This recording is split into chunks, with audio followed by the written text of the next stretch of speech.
Good morning to each and everyone. I think the area that is thought to be just very busy and there is the sound particularly of the persons as a whole you can hear. And I got a sort of mission to bring some of the professional ones so that that person can tell something. And out of the thing certainly something will come and a person will just join some of the profession. But this is the park and the area that is thought to be just you can say what the silent one. Maybe because of that reason I have brought the person there over here. He is one of the retired army and I simply want to put some of the question to the man. How to join army, particularly in the present context, and what about his experience? Right? Presently, he is serving with SBI after retirement. अब मैं इनको यहाँ पे लेता हूँ, mister Yadav, है ना? मेरे मित्र हैं पार्क में, हाथ में एक डंडा लेके घूमते रहते हैं. शायद ये कुत्तों को भगाने का काम करते हैं इसमें. या हो सकता है रास्ते पे गिरा हुआ प्लास्टिक उठा लेते हैं. यहाँ कबूतर का झुंड खाने में व्यस्त और आज 23 का लास्ट डेट और ये 23 बोलता है चलो भाई मैं जैसा भी रहा कोई बात नहीं 24 अच्छा रहेगा. मिस्टर यादव आपका परिचय प्लीज. सर मैं एक्स आर्मी जितेंद्र कुमार यादव. मैं आर्मी से रिटायरमेंट होकर के स्टेट बैंक में जॉब करता हूँ. कितने साल आपने सर्विस किया? 30 साल किया सर. 30 साल. और आप किस रैंक से रिटायर हुए हो? मैं सूबेदार से रिटायर हुआ. Very good. जब आपने ज्वाइन किया था तब का आर्मी और अभी के आर्मी में कितने का फर्क पड़ा? डिफरेंस हो गया सर. काफी डिफरेंस है. हम जब ज्वाइन किए थे तो फिजिकली फिट होना जरा घूमते घूमते बात करते हैं.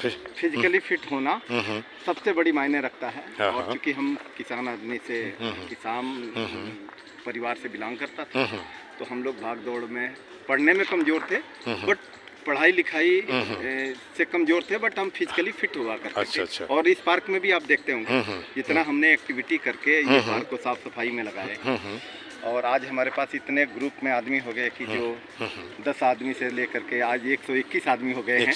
और आप जैसे लोग इस पार्क को काफ़ी बलिदान दिए. इसके लिए मेरे को बड़ी खुशी मिली कि आपने यदि आगे नहीं हुए रहते तो शायद हम पीछे रहते. मैं एक शब्द को थोड़ा चेंज कर रहा हूँ. बलिदान नहीं योगदान है ना. बलिदान मतलब मर जाना. मैं तो जिंदा हुआ भी है ना. जिंदा हो काम के वजह से.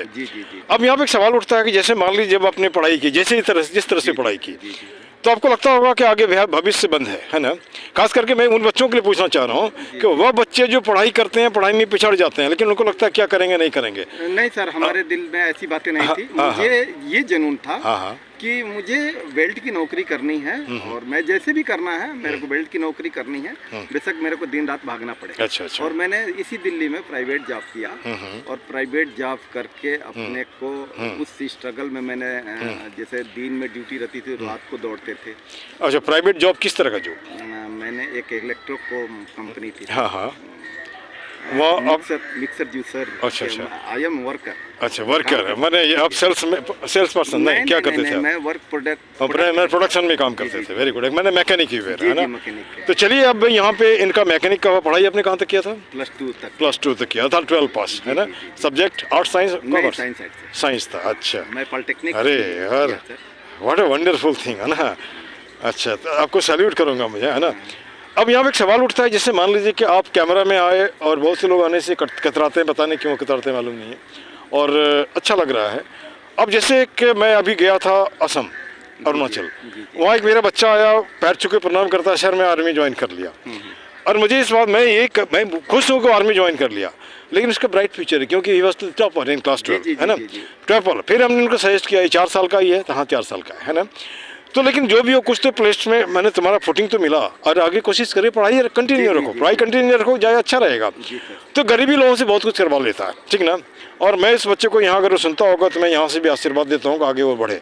और यही नहीं हमारे लाखों बच्चे पूरी दुनिया में काम करते हैं और सब अलग अलग पोस्ट पे हैं और हमारे लिए सब के सब बराबर है. अब थोड़ा मैं बात कर लेता हूँ कि वह टाइम जो संघर्ष का था और आज का टाइम जो हर्ष का है इस दोनों के बीच का क्या फासला? सर मैं जब मैं फौज ज्वाइन किया था तो मैं रोड से पुराना कपड़ा लेकर के और मैं पहनता था और आज देखिए मैं नाइकी का जूता पहनता हूँ. वेरी गुड पहनता हूँ. डंडे लेकर के चलता हूँ. मतलब अब भारत से इंडिया में आ गए. भारत से इंडिया. भारत का मतलब वह जहाँ को लोगों को पानी का पीने का दिक्कत है लेकिन इंडिया का मतलब वह जो बिस्लरी पीता है ना. भारत का मतलब वह जो जने तेने झोपड़ी में रहता है और इंडिया का मतलब वह जो मैग्निफिसेंट में रहता है. तो चलो ये भारत से इंडिया का तय करना कहीं न कहीं यह बताता है कि आदमी अगर कोशिश करे तो आगे बढ़ सकता है। Correct, sir. और कहावत है, हिम्मत मर्द मर्द खुदा, है ना। और फिर से मैं बार बार ये करता हूँ कि बिहारी ठेठ कहावत है, सकल पदार्थ यह जग माही, कर्महीन नर पावत नहीं, है ना। कर्महीन नर पावत नहीं। अगर आप में कर्म है, आप में जोश है, तो आप कुछ भी मंजिल हासिल कर सकते हो, चाहे वो आर्मी हो या बहुत बड़ा ऑफिसर का पोस्ट है। दूसरी बात, अगर आपके पास कुछ भी नहीं है तो खोने के लिए क्या है? कुछ नहीं है, खोने के लिए कुछ भी नहीं है। जिसके पास गाड़ी बंगला, अगर वो नहीं मेहनत करेगा तो खो देगा। लेकिन आपको पाने के लिए दोनों हाथ मिला करके, है ना, अगर आप मेहनत करते हैं तो निश्चित कहीं ना कहीं आ जाएंगे। अब यहाँ पे चलते हैं थोड़ा सा, ये तिरंगा झंडा है और आज जनवरी आ गया, 26 जनवरी भी आने वाला है, और यहाँ पे लोग तिरंगा को फहराते हैं। फहराते ही नहीं, थोड़ा सा जश्न होता है। पार्क में बूढ़े लोगों का है ना, और बेचारे राम भी बोलते हैं, श्री राम भी बोलते हैं, और शिव भी बोलते हैं, और साथ साथ हमारे पॉलिटिशियन को भी नहीं छोड़ते हैं, है ना। तो ये उनका सोच है, लेकिन हमारा सोच थोड़ा हट करके है। जैसे अभी, जैसे मान लिया कि आप सूबेदार से रिटायर हुए थे, तो शुरू में ज्वाइन किया होगा आर्मी में? सिपाही से सिपाही थे। सिपाही से लांस नायक, एक मिनट, लांस नायक, नायक, हवलदार, फिर आगे, है ना। हाँ हाँ, जैसे हमारे घर में भी 2-3 आदमी को मैं देख रहा हूँ जो फौज में थे। एक देवचंद्र झा, वो EME में थे, है ना। मैं भी EME में। हाँ, और वो दूसरे जो थे वो सिग्नल में थे, है ना। तो वो तो हवलदार होकर छोड़ेगा, ये जो थे ये नायक होकर के छोड़ दिया, पता नहीं क्या मर्जी। फिर बाद में कोल इंडिया लिमिटेड में काम किया, और इन्होंने बिहार गवर्नमेंट में काम किया, है ना। बिहार गवर्नमेंट का है बड़ा बाबू होकर के। एक हमारे जो रिश्तेदार हमारे चाचा हैं, वो कैप्टन VK झा, और वो के सुंदर जी के बैच में थे। अगर वो आर्मी नहीं छोड़े तो शायद chief of the army staff होते। बाद में DIG CRP होकर के रिटायर हुए। तो खैर चलो, और मैं भी आर्मी में ज्वाइन करना चाहता था, मैंने NCC में भी ज्वाइन किया था, लेकिन आप में टैलेंट है, ठीक है, आज भी टैलेंट है, और आप बहुत हिम्मत रखते हैं। मैंने आपसे जब से मिला तब से मेरे को बड़ी प्राउडनेस हुआ कि यार झा साहब से मिल करके हम कुछ ना कुछ अचीव करें, कुछ पाएं। और 62 इयर्स के एज में भी आप 64 आई एम गोइंग टू, मतलब जनवरी 4 में 64 हो जाएंगे। और इतने नेक काम आप करते हैं सर, कि होम्योपैथी का डॉक्टर भी है, लोगों को सजेस्ट करते हैं, लोगों को आपने डिमोरल से डाउन ऑफ करते हैं, ये मोटिवेशनल बूस्टिंग करते हैं, तो बड़ा अच्छा लगता है सर। अब आपको मैं बता रहा हूँ थोड़ा, मैं एयरफोर्स एजुकेशनल कोर में हमारी सिलेक्शन हो गई थी, लेकिन उस समय हमारा वजन 45 kg था, हाइट के हिसाब से 60 होना चाहिए था, रिजेक्ट हो गया। और एक दिन अचानक के कॉलेज में हमारे मेहदी अली ने पूछा था कि आप क्या करोगे BA इंग्लिश ऑनर्स करके। तो हमारे मुख से निकला, after doing my BA English honours I will do B.Ed and become a teacher. जो अचानक मुख से निकलता है वो हो जाता है ना। और मैं आज टीचर हूँ, और मैं प्राउड हूँ कि वहाँ लाखों बच्चे हमारे हैं, जो मैं नहीं हो सका वो हमारे बच्चे बड़े बड़े पोस्ट पे हैं, और MLA भी हैं, है ना। और उम्मीद करता हूँ कि मंत्री भी होंगे, IAS भी हैं, और उसके बाद डायरेक्टर, जितने भी कह सकते हैं। जब मैं चलता हूँ वो बच्चे जब आते हैं तो मुझे खुशी होती है। एक मिनट, तकलीफ उन बच्चों से होता है जो बेचारे पढ़ाई ठीक से नहीं कर पाए, और चल लेकिन फिर किसी न किसी धंधे में जुड़े हुए हैं, है ना। और काम कोई बड़ा छोटा नहीं होता है। अब ये पीपल का पेड़ है ना, और ये पीपल का पेड़ हमारा साक्षी है हमारे इंटरव्यू का, है ना, और हमारे वार्तालाप का। ये कबूतर भी है, कुछ लोग वहाँ बैठे हैं पार्क में, है ना। वो एरिया भी कई बार साफ किया गया, और ये पौधों का झुरमुट, और खास करके ये देखिए इसमें फली लगा हुआ है। अब ये और श्रीमान जी को मैं क्या बोलूँगा, हाँ, है ना। और ये बच्चा जो है, हेलो हेलो, अब ये बच्चा वो कान में कुछ लगा रखा है, ईयरफोन, उसके बाद सुनता नहीं है, कुत्ते को लेके जा रहे हैं रोड पे, और कहीं ना कहीं गंदा करेगा, है ना। और इन बातों को जब तक हम नहीं कर सकते, और यहाँ पे एक सवाल ये उठता है, जैसे हमारा एक मुहिम है सर, मैं आपको पहले बोल रहा हूँ, आपको भी ये कर रहा हूँ, पहले भी हमने बोला है, कोई नया नहीं, रिपीट इसलिए कर रहे हैं ताकि लोग माथे में घुसे। पार्क में 1000 आदमी, 2000 हाथ, जी, है ना। आज संडे है, संडे में जैसे मान ली हमने करने का रीजन था कि लोग जुड़ें, है ना। और जुड़ेंगे तभी जब हमारे जो टीम है वो आगे आएंगे, है ना। और टीम नहीं आने से भी हम तो लोगों को पकड़ के चेन बनाया, जहाँ भी चलो साफ करो, ठीक ना, और थोड़ा समय लगेगा। अब यहाँ पे जैसे 1000 आदमी 2000 प्लास्टिक उठा सकता है। तीसरी बात, ये बिहार से मैं एक कहावत लेता हूँ, पहले मुलाकात, फिर बात, उसके बाद लात। ये कहीं भी काम करता है। तो जैसे कि जो यहाँ पे दिक्कत है दारूबाजों का, या जुआ खेलने वालों का, या दूसरे, है ना, तो उसका एक ही सॉल्यूशन है। हाँ, इसका सॉल्यूशन यही है कि पहले उनसे प्यार से बात किया जाए, अगर नहीं होता है तो मैटर एडमिनिस्ट्रेशन को दे दिया जाए, पुलिस एडमिनिस्ट्रेशन को, और उस तरह से क्या होगा कि निश्चित ही बातें कुछ ना कुछ होगी, है ना। और मुझे लगता है अच्छा, अब थोड़ा सा आपके विषय में, आपके बच्चे क्या कर रहे हैं? मेरा बेटा सर कैट के थ्रू MBA किया, MBA कर रहा है, वेरी गुड। डिलाइट कंपनी में जॉब कर रहा हाँ हाँ। है, और एक बेटी की हमने शादी कर रखे हैं। और वो नो उसने क्या पढ़ाई की? MBA किया। MBA किया। एक मिनट, इस तरह हटो। हाँ, और एक बेटी है अनमैरिड है, अनमैरिड है, BSc कर रखी है। चलिए। आपको नहीं लगता है जो कमी हमारे था हमने पूरा कर लिया बच्चों के द्वारा, है ना? ठीक।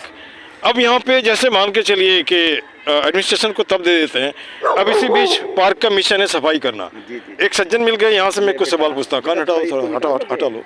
तभी तो सुनोगे। अब अच्छा एक बात मुझे बताओ, मैं तुम्हारी शिकायत नहीं कर रहा हूँ, तुम पार्क में ही कुत्ते को क्यों लाते हो? कुछ तो रीजन होगा। ये एक सज्जन है, कुत्ते को लाए पार्क में, कुत्ता भी बेचारा सुंदर दिख रहा है, इन्होंने इसको कपड़े पहना रखे हैं, कपड़े पहना रहे हैं, मतलब है कहीं ना कहीं इसके प्रति दया है, दयाहीन इसको लगता है, लोग ध्यान नहीं देते हैं। अब मुझे बताओ क्या रीजन है, कोई कारण है? अच्छा, पढ़ते हो? पढ़ते हो? हाँ, तब तो यार बहुत बढ़िया, तुम्हें तुम्हारा पीठ ठोकना चाहिए, है ना। मैं टीचर हूँ इसलिए मैं पूछ रहा हूँ, है ना। हाँ, लिफ्ट का, वेरी गुड, है ना। और अगर तुम सुनो, अगर मेरे से कुछ सीखना चाहते हो स्पोकन इंग्लिश में सिखा सकता हूँ तुम्हें, है ना। मैं टीचर हूँ पेशे से, है ना, और डॉक्टर भी हूँ। अब यहाँ पे बच्चा एक काम करो, कुत्ते को अगर नहीं लाते तो वेल एंड गुड, हो सकता है किसी दिन फेरे में पड़ जाओगे तो चालान भी कट जाएगा, लोगों को माफी मना करते हैं। अच्छा, अगर लाते भी हो तो रोड पे तो रेट, है ना, रेट पे, है ना, रोड पर नहीं घुमाओ, है ना। अब यहाँ पे इनसे थोड़ी, मैं थोड़ा सा और बात करूँ तुमसे, एक मिनट रुक जाओ, है ना, कोई दिक्कत नहीं, है ना। अब यहाँ पे फिर ज़्यादा जिससे हमने बात की, और वैसे बच्चे अगर आर्मी ज्वाइन करना चाहते हैं तो उनको क्या सलाह देंगे? ये तो हमने बात ही नहीं। आर्मी ज्वाइन करने के लिए अभी तो 4 साल का, 4 साल का है, लेकिन नहीं, इसमें 50% अभी डिक्रीज हुआ है। हाँ, जो अफवाहें चल रही हैं, और फौज के लिए लड़के ट्राई कर सकते हैं, बट उनको हिम्मत नहीं हारना है। मैंने भी 8 बार ट्राई किया, 9वें बार में मेरा सिलेक्शन हुआ। मैंने दिल्ली पुलिस में, उत्तर प्रदेश पुलिस में, बिहार पुलिस में तो नहीं, झारखंड पुलिस में, वहाँ भी मैंने ट्राई किया था। तो मेरे 8वें बार मेरा सिलेक्शन, 8वें बार में, और मेरे को बड़ा प्राउडनेस हुआ जब मेरा सिलेक्शन हुआ। तो मैं चूँकि मैं 7 बार अपने घर को बताता था, अपने फादर को, कि मेरा सिलेक्शन हो गया, तो मेरे पिताजी बोलते थे कि झूठ बोलता है, और मैं मेरिट में जा करके मैं फेल हो जाता था। मेरा मेरिट बनता नहीं था। 8वें बार मैं ट्रेनिंग के 1 महीना पहले मैं अपने घर को बताया कि मैं अगले महीने ट्रेनिंग करके आ रहा हूँ, क्योंकि मैं दिल्ली में काम करता था। ठीक है, तो किसी को 6 महीने पहले तो लेटर का जमाना था, 90 में 90 में ये लेटर का जमाना था, और आज आपके दुआ से, चलिए, नहीं, ईश्वर की दुआ, ईश्वर की दुआ, है ना। और मुझे, जैसे मैं उन बच्चों को भी कहता हूँ, तो साव नहीं हो, जिंदगी में कुछ न कुछ तो करोगे ही, है ना। अब रही बात क्या करोगे, उसके लिए तुम्हें जगह खोजनी पड़ेगी, और उम्मीद करता हूँ मैंने ये आर्मी है, रिटायर है ना, ये सुन लो। उसके बाद मैं किसी दिन 2 कैप्टन से हमने बात किया है, एक सरदार जी हैं और एक और पुनीत जी हैं, है ना। ये किसी दिन अगर आए तो मैं उनको रखूँगा, और अलग अलग प्रोफेशनल को पकड़ता हूँ, ताकि किसका 2 शब्द किसकी लाइफ बदल देगा कोई नहीं कह सकता, है ना। इन्हीं शब्दों के साथ मैं यादव जी को कोटि कोटि धन्यवाद देता हूँ, और एक हमारा तकिया कलाम है, धन्यवाद रांची झारखंड, है ना। सब आपको एक साथ दे रहा हूँ। This much, thank you very much. फिर कभी बात करेंगे।